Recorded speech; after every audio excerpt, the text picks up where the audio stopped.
Welcome to the series where I turn an ordinary prefab shed into a nice finished hand tool shop. To begin with, it's very basic, a little worn, nothing fancy. So far, I've jacked up the building a couple of inches to get it off the ground a bit, and I've insulated the flooring. Yeah, that video will be out soon. Now, the shed needs a bunch of upgrades to get it to where I want it, and I'm tackling them one step at a time.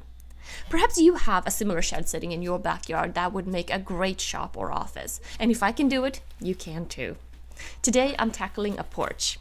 I'm going to be using some basic tools and materials from the home improvement store to increase the footprint and make a nice deck for the front. So I picked up a bunch of gravel. I'm gonna dump it out here. I want some underneath where the deck is gonna be, and I also want some around the perimeter of the house. In the past, when making a fence, we set the posts with gravel. I really like that method, so I think I'm gonna use the same technique when building the deck here. And of course there are a million ways to build a deck. And this is the deck I'm choosing to build for this situation. It is not your deck. But hopefully the techniques in the process might be useful if you're planning your build. So the first thing to do is marking out exactly where the deck needs to go. I secured some plumb boards to the house down to the ground so I could get a measurement from somewhere, and then I laid out the boards. To make sure my angles were square, I used the 3-4-5 method. I put a screw in the corner, and then I measured 4 feet on one side, 3 feet on the other, and made sure the hypotenuse was 5 feet. And I did that all around and spray painted the boundaries. And most importantly, spray painted where the post will go.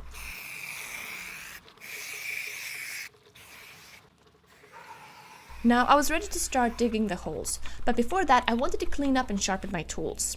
I partnered with WD-40 on this video and used their products. And I hadn't used these post hole diggers since the summer, and they could definitely use a little TLC. Here I'm using their specialist cleaner and degreaser to get the mud off the metal and clean up the rust around the bolts. I'm also putting some on here before sharpening the blade with a file, and it just makes it a little easier to sharpen. And I mean, digging holes is a bit annoying as it is, but having a sharp post hole digger makes a very big difference. And I like to do this to my shovels too.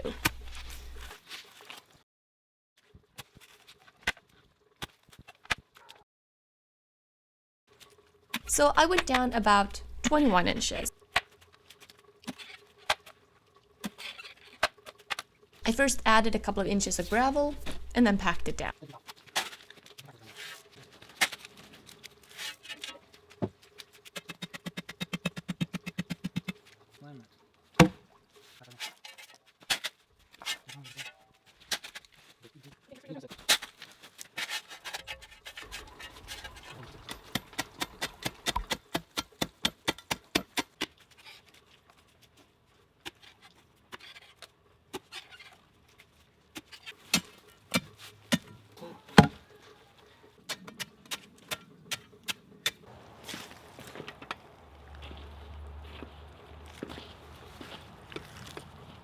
Pretty perfect.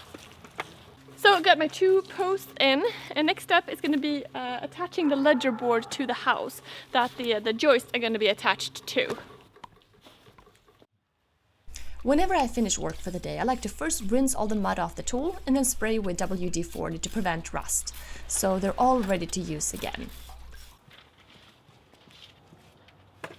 Next, I needed to remove the entire door and some of the siding to get the ledger board on. And in order to do that, I need to remove these rusty screws on the hinges and then take the door off.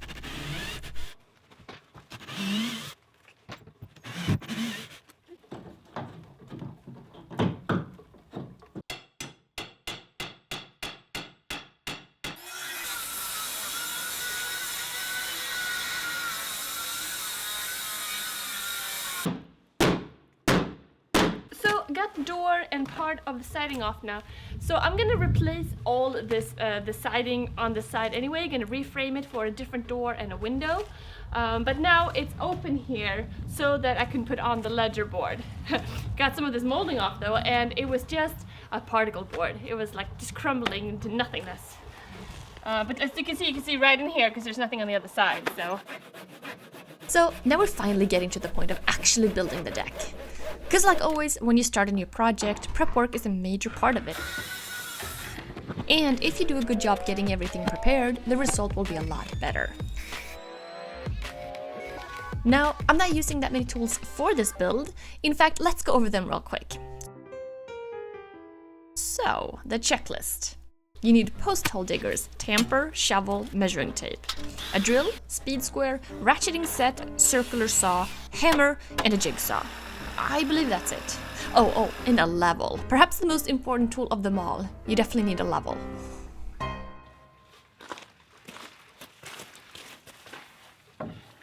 So to attach the ledger board, I first used some nails and then some heavier bolts to make sure it is nice and secure, because this board will carry a lot of the weight of the whole deck. And I'm using exterior decking screws and nails for this entire build. So I got the ledger board on, and now I'm putting on these hangers. So I'm gonna do 4, starting with the sides, and then I'm gonna notch out a corner in the posts for the joists to kind of fit into really nicely.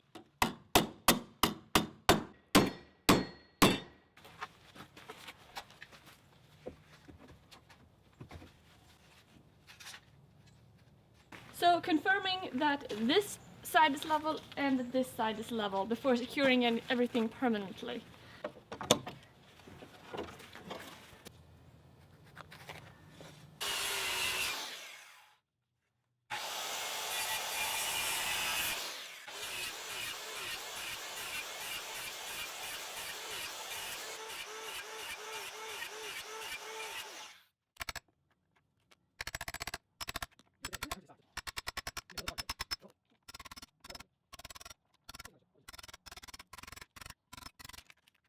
As you can see from the green tint here, I'm using pressure treated wood for the decking material.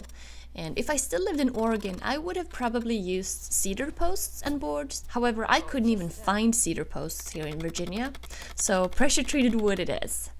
But I am planning on painting this later, as I don't love the green look here.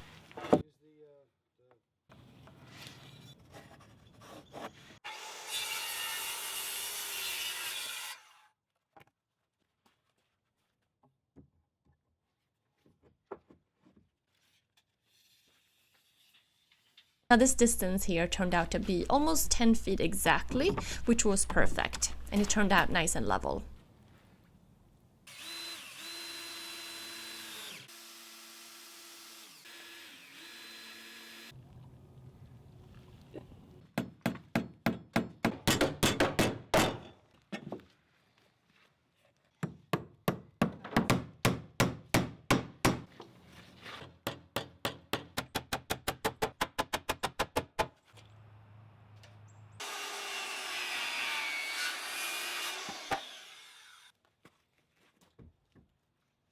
So in terms of materials, I'm using 4x4 posts, 2x8 boards for the ledger and the joists, and I'm using 5/4 deck boards for the top. Then finally time to attach the boards on top and notching at the corners for the posts on this first board to get a nice fit.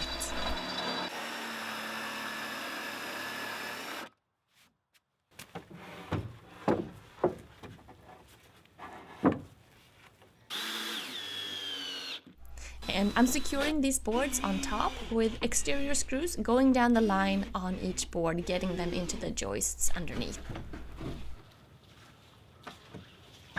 So I'm gonna continue this, and next up I'm gonna frame in for a new door here and windows, and then add siding, and then I can add the railing after that, and some stairs to get up to here.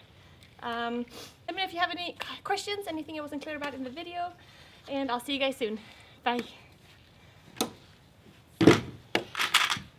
You know, I'm picturing sitting out here with a cup of coffee as I'm taking a break from woodworking inside, or perhaps I'm sitting out here carving or sanding or something like this. Now there are lots of videos coming out in this series of turning this little shed into a shop, so stay tuned for the next one, and don't forget to subscribe.